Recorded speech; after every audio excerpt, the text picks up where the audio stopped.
I'll start with the title of our talks this week. We're going to be talking about keeping in touch. What makes a healthy sangha? So, a little over 6 years, we've been meditating together almost every day, or whatever. You've been meditating however many days you've been meditating. But we've been keeping this going for 6 years with the opportunity, should you choose to meditate together every day. And, we created this back then at the very start of the pandemic. We didn't know what we were creating. Um, at first, Mm, it was, you mhm. go ahead. You go ahead.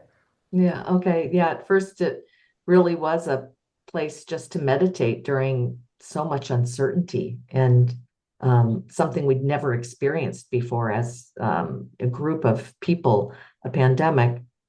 But over the years, we've gone through so many different things together, and it's really become a reliable place to practice, to listen to each other, and to be listened to. And we've started to think about this hour together as a sacred space.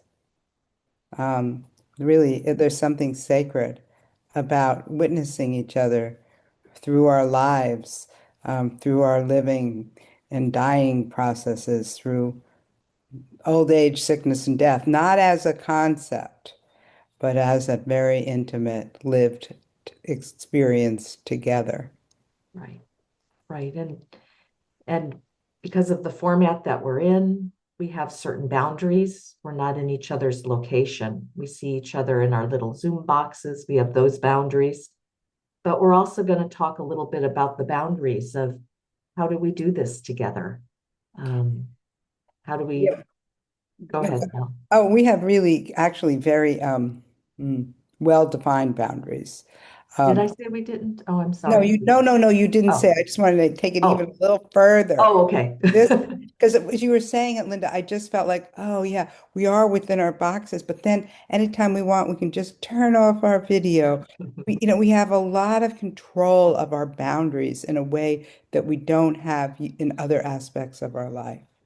Right, right. And when we turn off the video, we have the freedom to practice whatever calls to us that day, to actually take the day and do other things within a meditative process, come back and reflect upon it. Yeah, we have been, living within this 9 to 10 a.m. Pacific time, whatever time zone you're in, it's a little bit different. But this hour has been really structured, and we have boundaries, and we have a certain amount of control over what we're going to be exposed to. And now we are considering um, something really, it's really quite ordinary.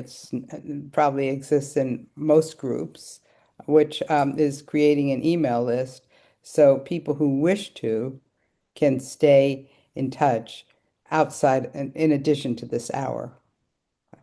Right. It can seem like a very small administrative decision, but we've tried to create an email list for each other, and it's never really gone anywhere.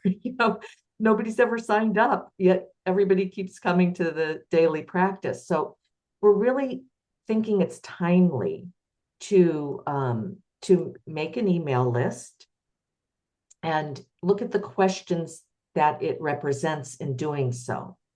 Like, do I want people to contact me outside this time, this sacred space? Can I say no? Will I feel obligated? Will I disappoint people? How do I know what I need? Those kinds of things come up with something just by making an email list. So, as we considered doing this, and we did take a little time to consider it, we want to be really clear. Our role isn't to manage relationships. We don't want to do that. We really feel that it falls outside of our role as teacher. In fact, I think it could easily spin us into some shaky ethical places. So we're not going there. It's between you all. Um, but we do think it is within our role to create conditions where healthy, hopefully, healthy relationships can grow. Right. And in line with the way we teach Dharma and the way we practice is some people will be on the want to be on the list and maybe some won't. And that both choices deserve respect. That we're really looking at what creates health is that we're not all choosing the same thing. And But oh, go ahead.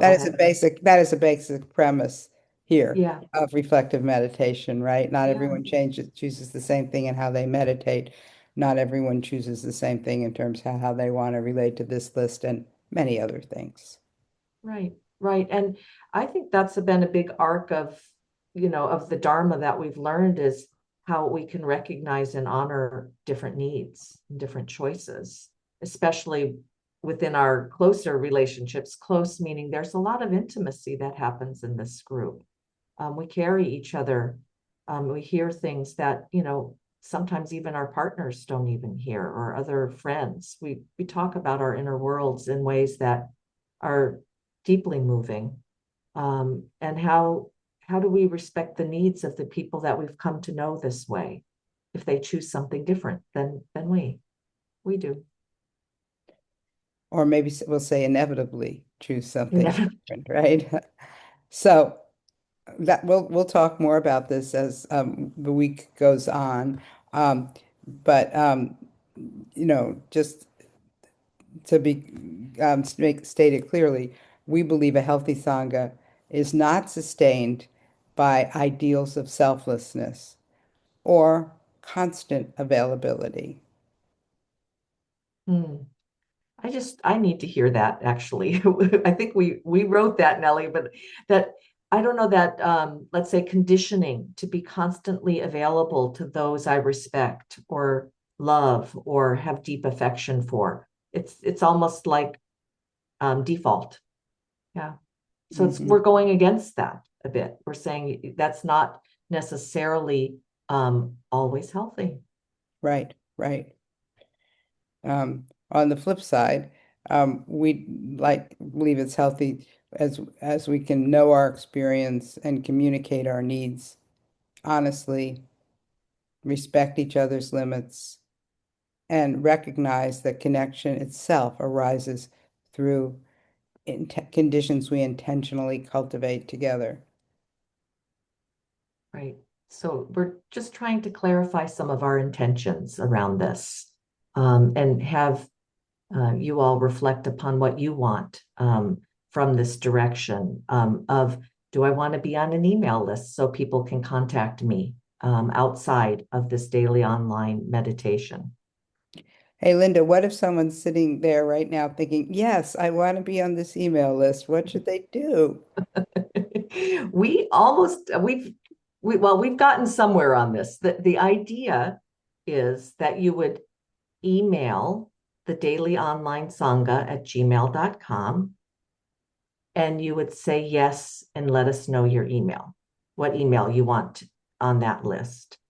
And then I get those emails, and then Charlotte is going to help me put the list together. Okay. I think Well, that's pretty clear. Yeah. yeah, yeah, it's pretty clear. Should we meditate? Yeah, let's go into something a little more sacred. No, I'm teasing. Yes, let's do that. Oh, I'm on bells too today. I'll ring the bells for us. And we're at we'll meditate a little bit more than a half an hour, and